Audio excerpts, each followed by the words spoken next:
Halo sahabat mahasiswa, berjumpa kembali. Di video kali ini kita akan membahas tentang liabilitas jangka pendek. Liabilitas jangka pendek atau utang jangka pendek itu adalah utang yang jatuh temponya kurang dari 1 tahun. Nah, liabilitas itu ada yang jangka pendek, ada yang jangka panjang. Nah, kalau jangka pendek jatuh temponya kurang dari 1 tahun, kalau yang jangka panjang berarti jatuh temponya lebih dari 1 tahun. Nah, apa saja jenis-jenis liabilitas jangka pendek? Sebenarnya ada banyak jenis liabilitas jangka pendek, tapi kita akan bahas 3 liabilitas saja. Yang pertama yaitu utang usaha, kemudian bagian utang jangka panjang yang segera jatuh tempo, dan wesel bayar jangka pendek. Nah, utang usaha itu muncul karena adanya pembelian secara kredit, ya, adanya pembelian secara kredit. Nah, di persyaratan pembelian kan biasanya ada syarat jatuh temponya ya. Nah, muncullah utang usaha kalau dia belum dibayarkan. Nah, kemudian bagian utang jangka panjang yang segera jatuh tempo. Bagian utang jangka panjang yang segera jatuh tempo itu adalah cicilan atau pembayaran untuk 1 tahun berjalan. Misalkan diasumsikan suatu entitas meminjam uang ke bank senilai 120 juta yang akan jatuh tempo atau yang akan dicicil selama 5 tahun. Ya, kita asumsikan nilainya fix cicilannya. Nah, artinya kalau dia mencicil selama 5 tahun, pinjaman tersebut dimulai di tahun 2020 misalkan, per 1 Januari 2 Januari 2020. Nah, maka 1 tahunnya cicilan itu kan akan jatuh tempo akan dibayar senilai 24 juta ya. Akan dibayar senilai 24 juta. Nah, sehingga nilai yang 24 juta itu akan dipindahkan ke dalam kelompok liabilitas jangka pendek. Sedangkan sisanya 96 juta lagi itu masih di dalam kelompok utang bank di liabilitas jangka panjang.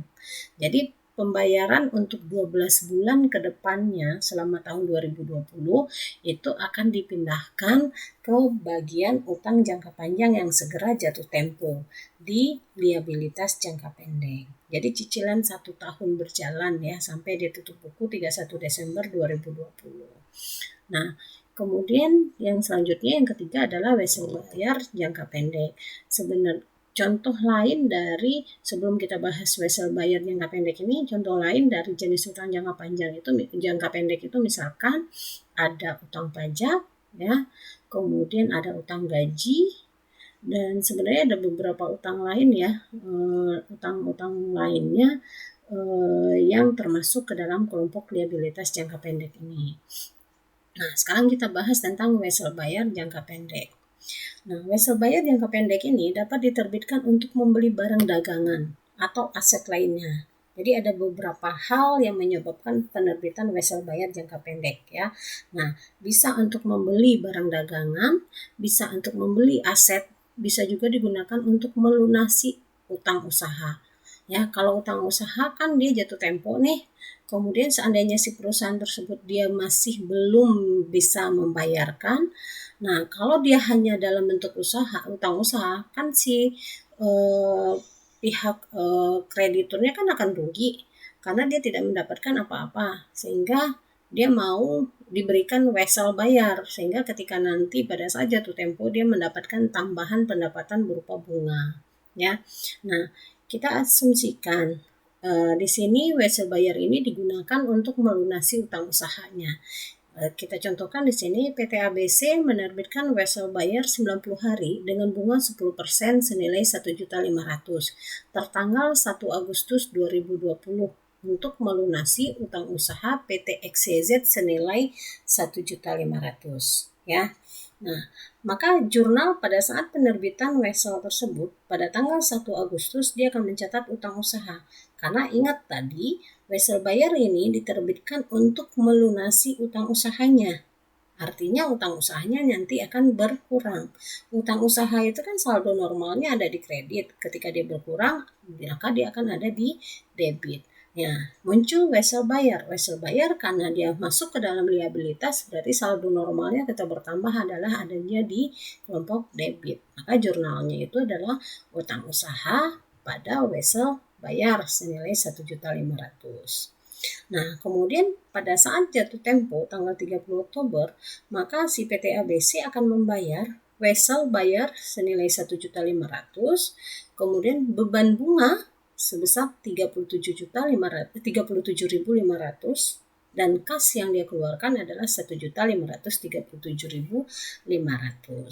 Nah, beban bunganya ini didapatkan dari 1.500.000 dikali 10% kali 90 per 360 hari. Kan lamanya itu hanya 90 hari ya, sedangkan bunga yang 10% itu adalah bunga untuk 1 tahun.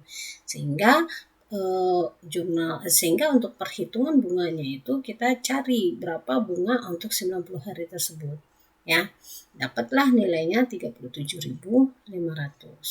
Nah, bagi si PT ABC nilai yang 37.500 itu merupakan beban bunga. Bagi si PT XYZ itu akan menjadi pendapatan bunga. Nah, kalau seandainya dia hanya dalam bentuk utang usaha, PT XYZ tidak akan mendapatkan apa-apa. Sementara uang dia belum dibayar ya. Nah, sehingga ketika dia diganti menjadi wesel bayar, maka selain mendapatkan pembayarannya sebesar 1.500.000, dia juga akan mendapatkan tambahan bunga. Itulah kenapa salah satu alasan kenapa wesel bayar itu dijadikan sebagai pengganti utang usaha untuk pelunasan utang usaha. Kemudian selanjutnya adalah wesel bayar jangka pendek diterbitkan untuk memperoleh pinjaman dari bank atau untuk memperoleh kas. Ya, diasumsikan PT ABC memperoleh pinjaman dari Bank Cipta Kerja dengan menerbitkan wesel bayar 90 hari dengan bunga 10% senilai 5 juta tertanggal 19 September 2020. Nah, jurnal pada saat penerimaan kas pada saat penerbitan wesel itu adalah kas pada wesel bayar senilai 5 juta ya.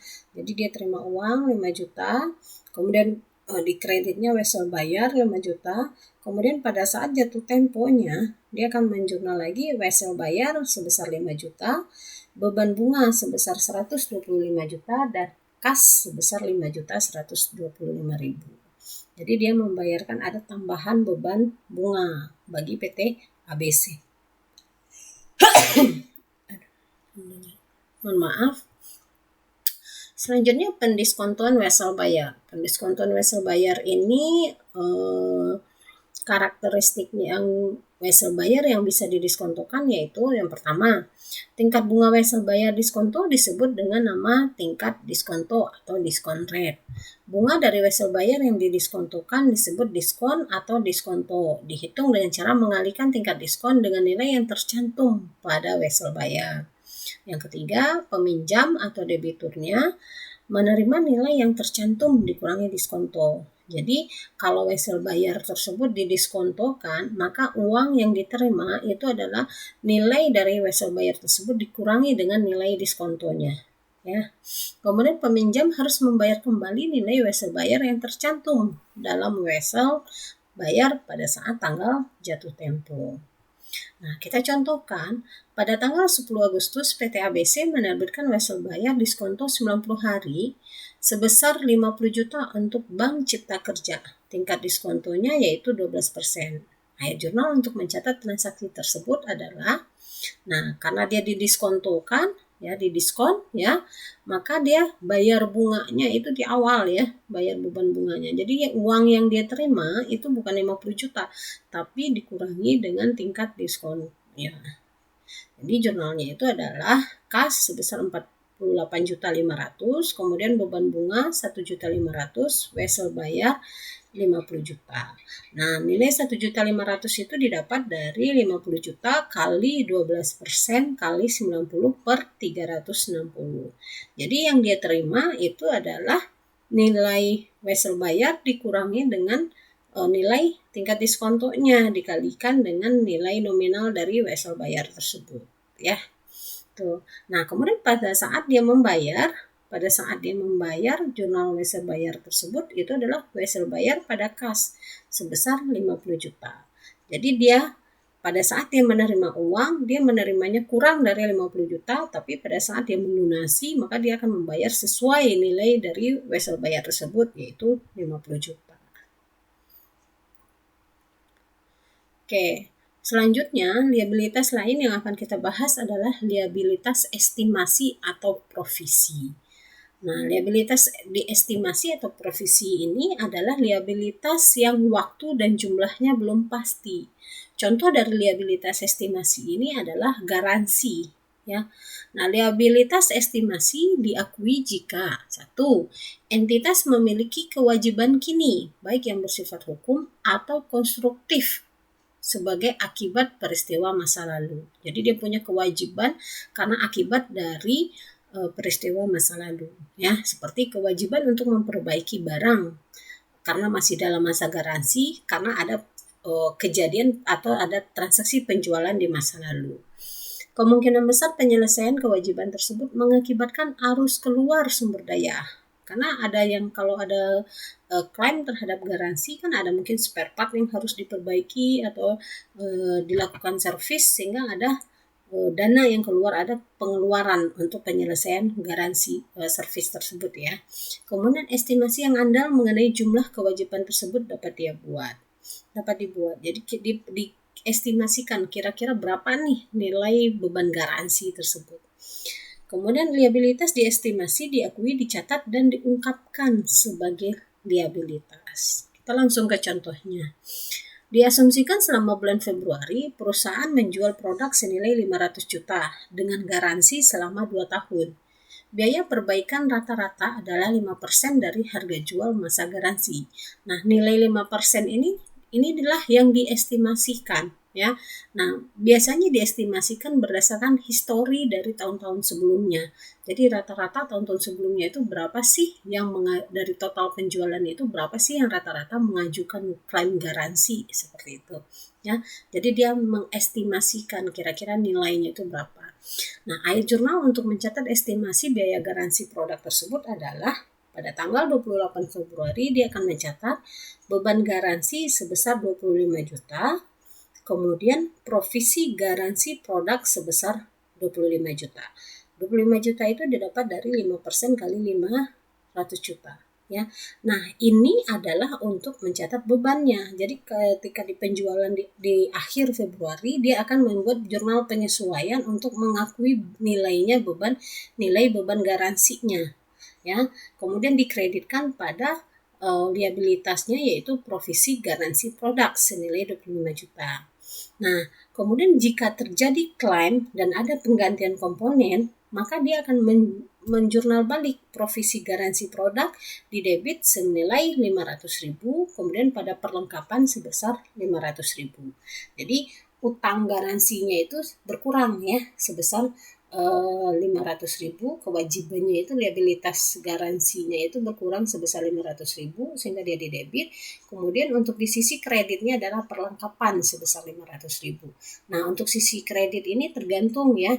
Kalau seandainya ada penggantian komponen, berarti ada komponen-komponen atau spare part yang diganti. Mungkin dia akan masuk ke dalam kelompok perlengkapan atau bisa juga masuknya ke dalam kalau misalkan dia hanya servis, ya, servis. Jadi hanya membutuhkan tenaga kerja yang melakukan perbaikan saja. Berarti mungkin akan masuk ke dalam kelompok utang gaji, ya, utang gaji. Karena kan harus membayarkan gaji orang yang melakukan servis tersebut. Kebetulan di sini karena penggantian komponen, maka dia diasumsikan masuk ke dalam kelompok perlengkapan.